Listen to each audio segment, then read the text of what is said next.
So hello everyone, let's start DOM styling practically and understand the things we learned in the last video. So basically it is very easy to implement styling in JavaScript or add dynamic styles by using JavaScript. You just need to grab the element first. So let me just grab this element called heading. I can do this by using get element by ID. You know that.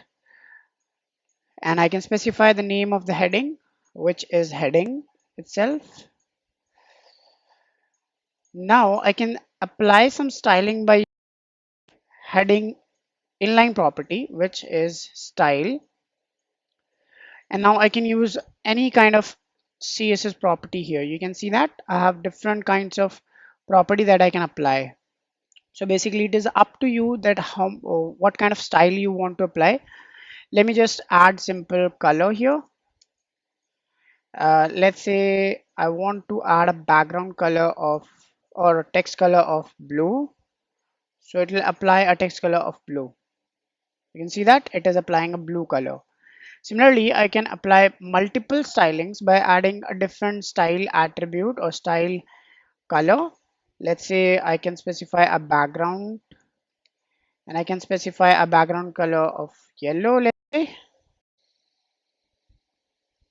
If you do this, so it will apply a background color. You can see that. So all this styling we are using here is inline styling. So it will apply some inline styling to us or whatever the element we are specifying. Similarly, if the property name is more than one word, you will be using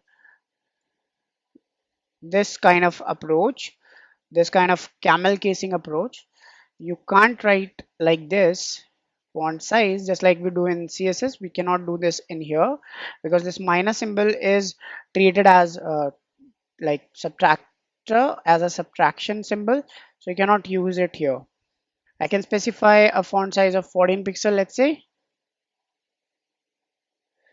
If I do this, so it will decrease the size, right? Similarly, you can get the style information which is already there. Let's say I have this styling I'm applying here. Let's say I have this font family applied to this and it is Arial. Let's say I applied this one.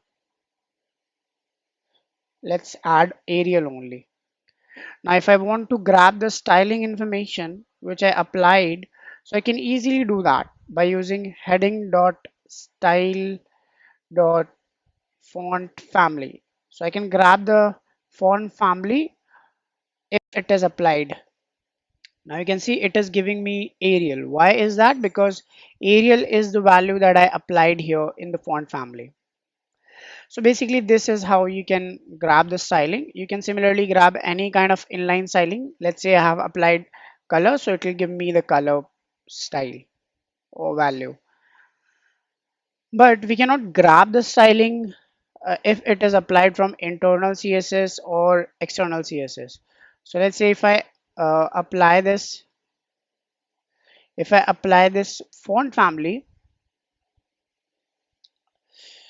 on this heading from internal CSS, then that will not be available to me if I do the same thing again. So if I just ask font family again that I want a value of the font family, so it will not give me that. You can see it is giving me empty string now, because this kind of styling that we are using, this kind of style property which we are using, we are grabbing the styles only applied at inline level or at inline styling. So that only we can grab. But if you want the style information for, like, let's say from anywhere or from the browser level, like you can get the style information from internal CSS, external CSS, anywhere, but you want the information of that styling, all the style information if you want to get that. So for that you'll be using window.getComputed_style method. So I can store that in a style object, let's say, by using window dot get computed style, you can use this, and inside that you can specify any element. So in this case our element is this heading for which I want the styling, so I can use this here.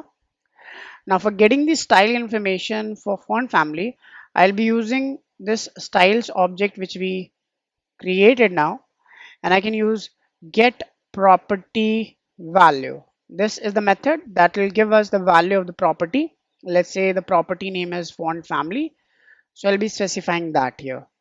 So it will give me the style information if it is applied from internal or from external, from anywhere it will give you the style information to that element, for that element.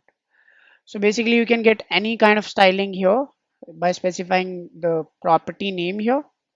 Let's say if I specify uh, color, so it will give me the color information or the text color information. Now you can see it is giving me this is the color that is applied to it. So this way you can get the style information.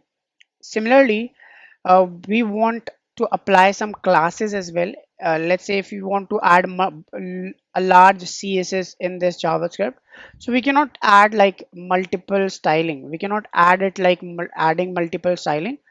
It is very time taking, so we don't do this way.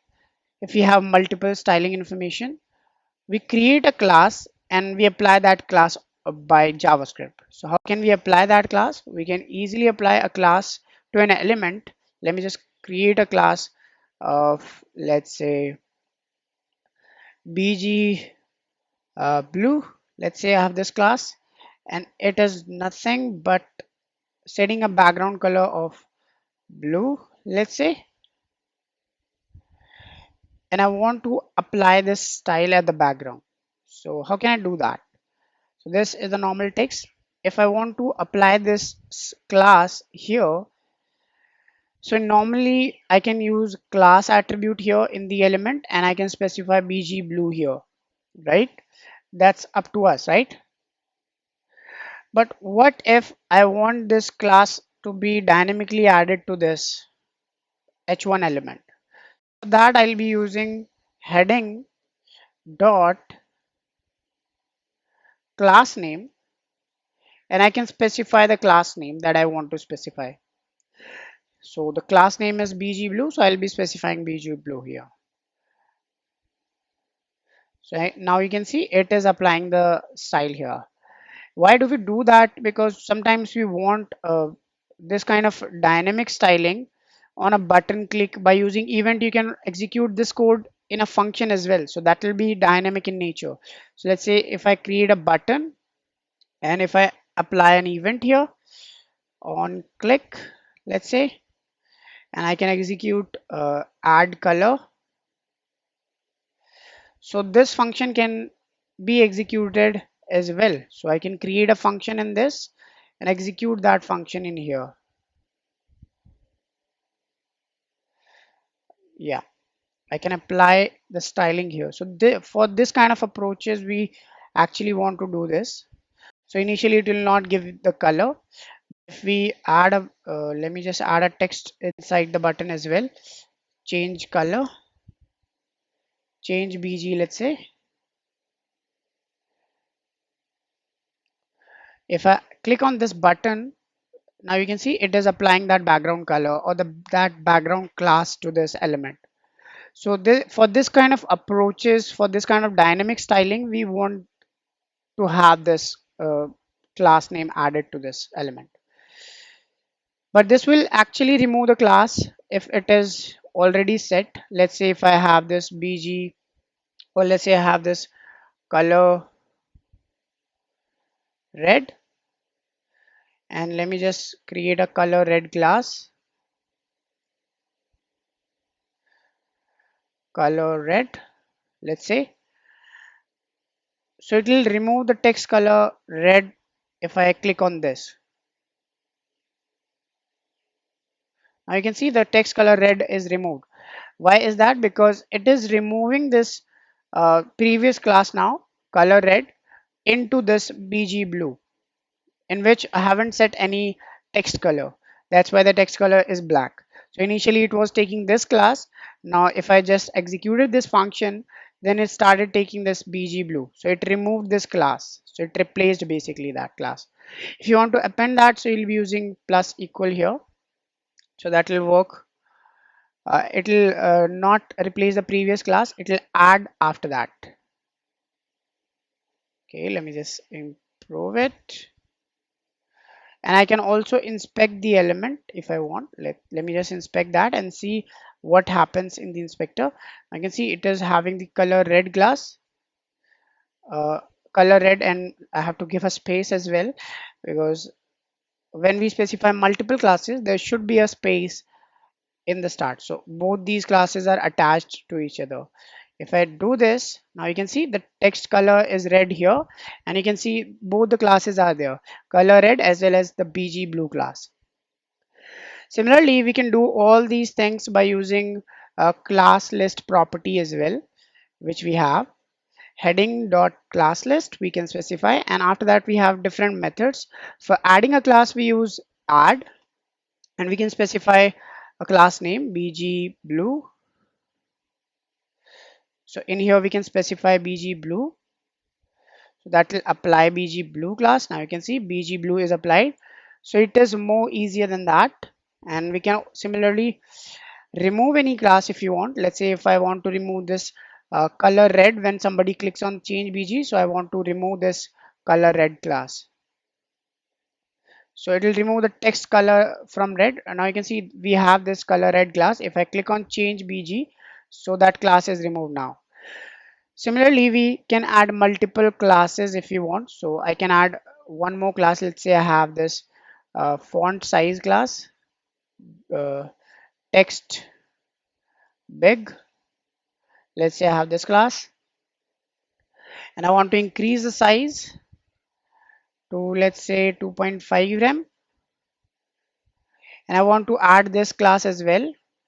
After the bg blue, I want this class to be added as well, so I can reuse that or reuse this class here. In text bg I can add two classes, so bg blue will be added and text bg big will be added. Now you can see the class is color red initially. If I change bg, so now you can see three classes are added. The one was previously added, bg blue and text big was added by javascript. Similarly, we can remove multiple classes if we have. So right now we have only one class added, so I can add a text big class and I can remove that class as well.